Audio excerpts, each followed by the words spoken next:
जय हिंद प्यारे साथियों। चलिए आज विज्ञान की पहली कक्षा है।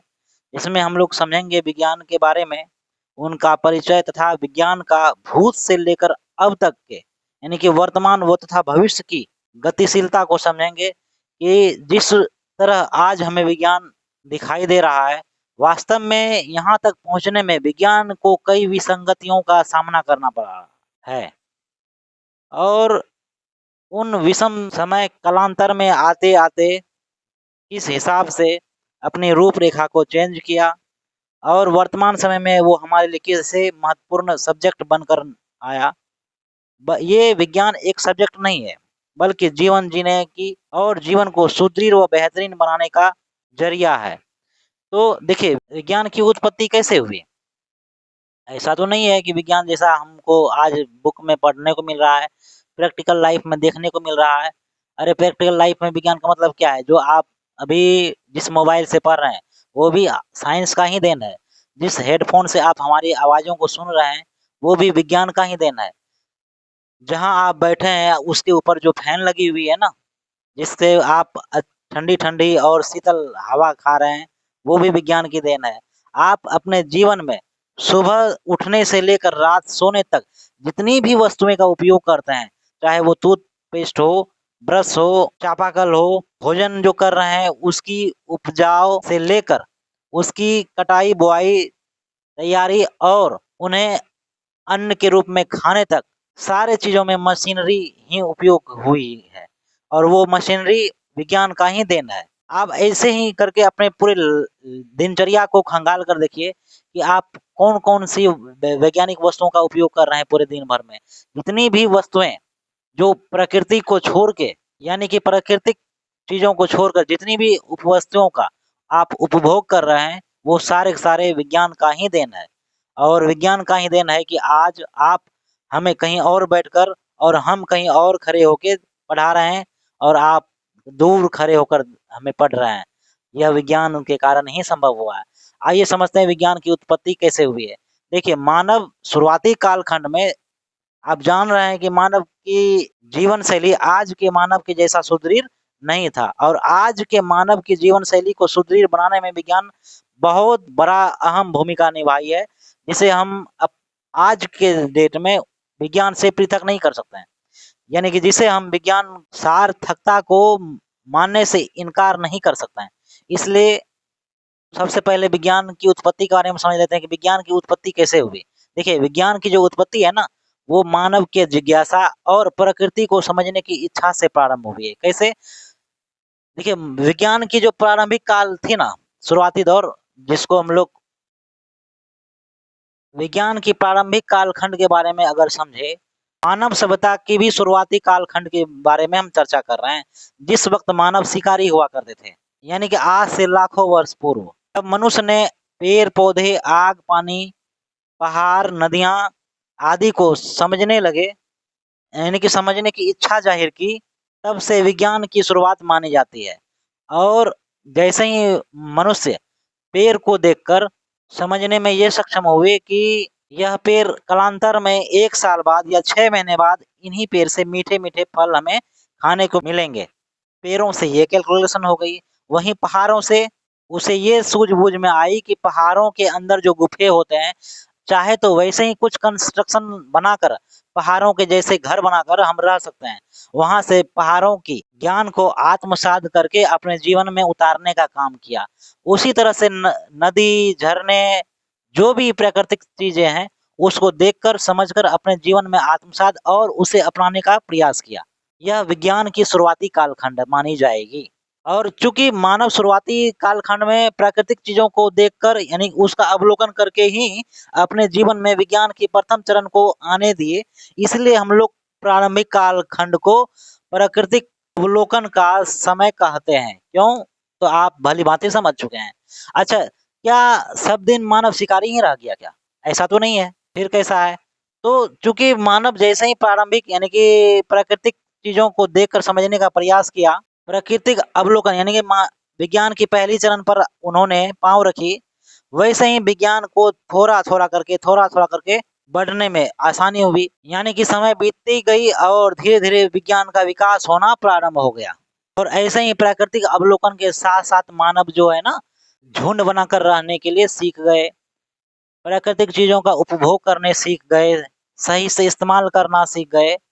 जैसे कि पत्थर का कुल्हाड़ी बनाना और पत्थर से आग पैदा करना, ये तमाम सारी बातों को गहनता से सीखने के बाद मानव धीरे-धीरे एक मोहल्ला बसाना प्रारंभ कर दिया और वैसे मोहल्ले बसाते-बसाते कई सारे मोहल्ले बसा दिए गए और धीरे-धीरे उसी तरह से ये मोहल्ला, वो मोहल्ला करके एक सभ्यता का रूप लिया, जिसमें विज्ञान का भी प्रभाव धीरे-धीरे बढ़ने लगा।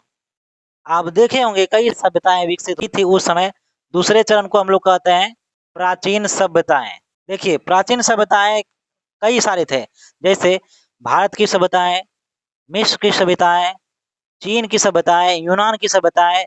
इस सभ्यताओं ने खगोल शास्त्र के क्षेत्र में, गणित के क्षेत्र में और चिकित्सा आदि के क्षेत्र में बहुत अपना बहुमूल्य योगदान दिया। जैसे भारत के द्वारा आयुर्वेद के क्षेत्र में, ज्योतिष के क्षेत्र में और शून्य की खोज जैसे बहुत योगदान विज्ञान के लिए दिया। उसी तरह से यूनान में प्लूटो और अरस्तु जैसे वैज्ञानिकों के द्वारा विज्ञान के क्षेत्र में तर्क और प्राकृतिक विज्ञान की अवधारणा को दिया गया, जिससे विज्ञान की दूसरी चरण को सफलतापूर्वक समाज में फैलाया गया।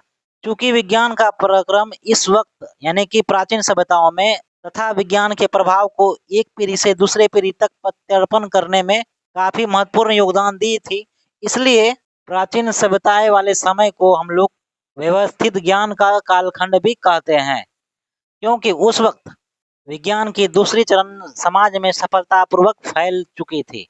वहीं प्राचीन काल के बाद मध्यकाल का समय आता है, जिसमें विज्ञान पर थोड़ी धर्म की प्रभाव ज्यादा ही बढ़ने लगी। चूंकि प्राचीन सभ्यताओं के बाद कई सारे धर्म का भी विकास हुआ था, इसलिए वैज्ञानिक खोजों को धर्म के आधार पर स्वीकार और अस्वीकार की जाने लगी।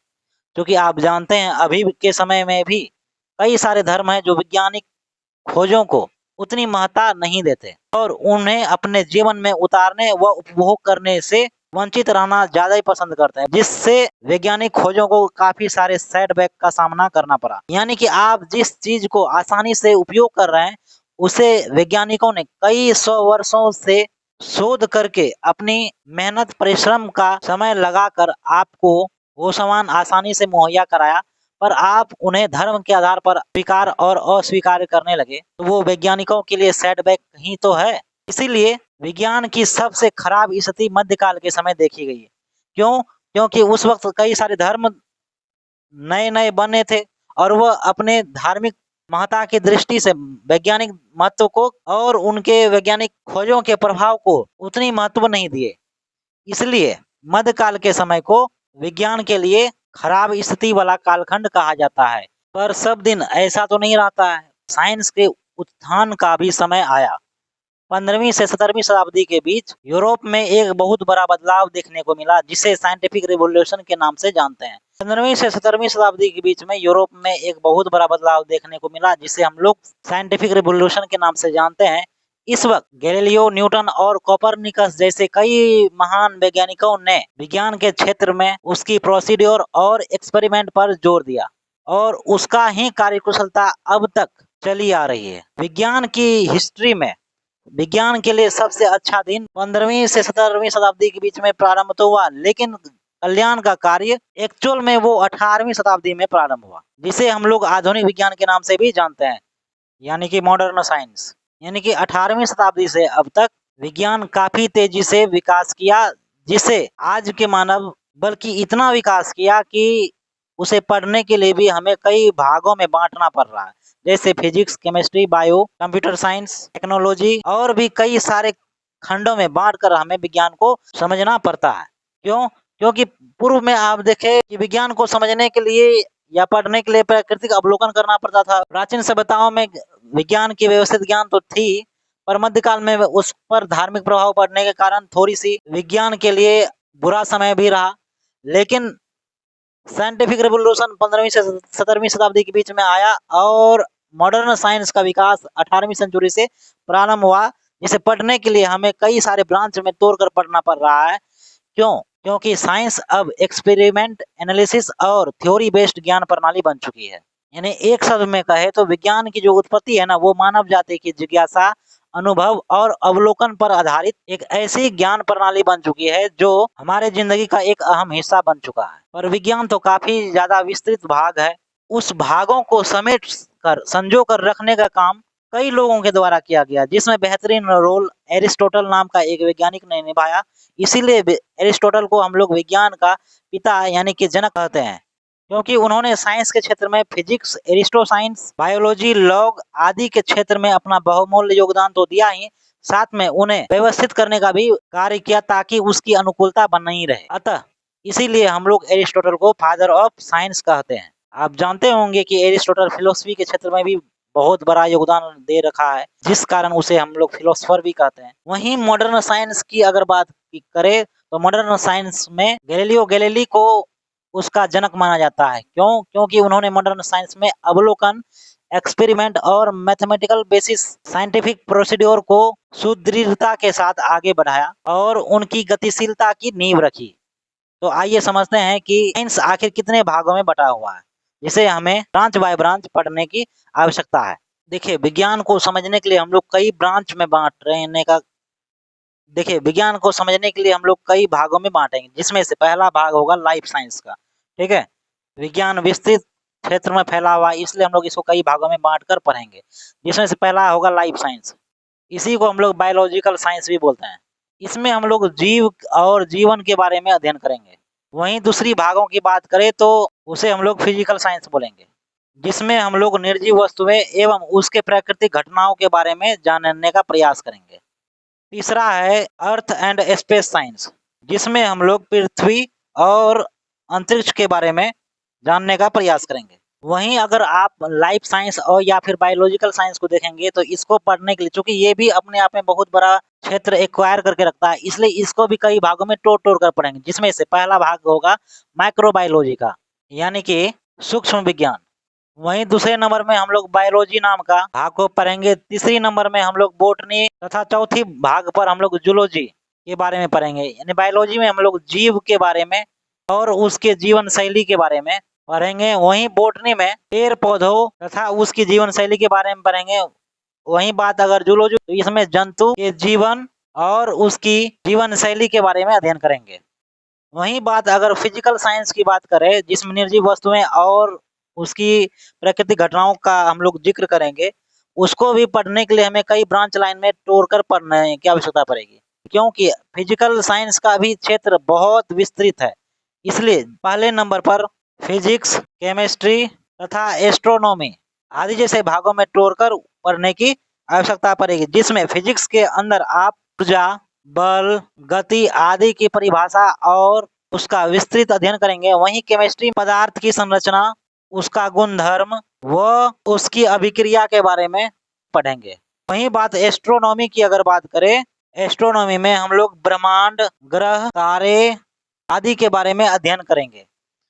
वहीं अगर बात अर्थ और स्पेस साइंस की जाए तो इसे भी हम लोग कई भागों में तोड़कर पढ़ने का काम करेंगे। इसमें से पहला होगा जियोलॉजी, दूसरा मेटेओरोलॉजी और तीसरा ओशियनोग्राफी के बारे में पढ़ेंगे। आइए समझते हैं। पहला है जियोलॉजी, इसे हिंदी में भूविज्ञान कहते हैं, जिसमें पृथ्वी की सतह और संरचना के बारे में अध्ययन करेंगे। वहीं अगर दूसरी भाग की बात करें तो दूसरी भाग है मेटेओरोलॉजी, जिसे हिंदी में मौसम विज्ञान कहते हैं। इसके अंदर हम लोग मौसम और जलवायु का अध्ययन करेंगे और समझेंगे कि आखिर मौसम और जलवायु किस तरह से और किस किस क्षेत्र में कैसी अपनी रूपरेखा रखती है। वहीं तीसरी नंबर पर ओशियनोलॉजी है, जिसमें हम लोग समुद्र के बारे में पढ़ रहेंगे। ओशियनोग्राफी को हम लोग समुद्र विज्ञान बोलते हैं। इसमें हम लोग समुद्र तथा महासागरों के बारे में अध्ययन करेंगे। इस तरह से आप देखें कि साइंस को हम लोग पढ़ने के लिए आज के समय में कितनी खंडों और भागों में बांट कर पढ़ने की आवश्यकता है। आप देख रहे हैं कि एक साइंस को हम लोग कई ब्रांच लाइन में तोड़कर पढ़ने वाले हैं। चलिए, क्लास इंटरेस्टिंग होने वाला है। क्योंकि साइंस का आज पहला क्लास था, इसलिए साइंस की पहली क्लास को ज्यादा लंबा ना करते हुए आज यहीं तक रोकते हैं और इनसे आगे समझेंगे। साइंस की पहली ब्रांच लाइन लाइफ साइंस अर्थात बायोलॉजी की पृष्ठभूमिका के नाम पर माइक्रोबायोलॉजी के बारे में अध्ययन करेंगे, जिसमें छोटे छोटे जीव जंतु आते हैं, जिससे जो आपके आसपास यानी कि सराउंड चल फिर तो रहे हैं, पर आपको उसकी गति सीमा या गतिशीलता के बारे में पता नहीं है, या है भी तो आप अच्छे से उनसे रूबरू नहीं हैं। तो कल की क्लास में हम लोग माइक्रोबायोलॉजी स्टार्ट करेंगे। उम्मीद करते हैं आज की क्लास अच्छी लगी होगी, और यदि अच्छा लगा है तो पेज को लाइक कीजिए, फॉलो कीजिए, चैनल को सब्सक्राइब कीजिए, शेयर कीजिए, ताकि ऐसी जानकारी और लोगों तक पहुंचे और वो भी हमारे साथ-साथ अपनी उपस्थिति को दर्ज कराने में सक्षम हो पाए। चलिए इसी के साथ आज की क्लास को यहीं तक रोकते हैं। मिलते हैं अगले क्लास में, तब तक के लिए जय हिंद।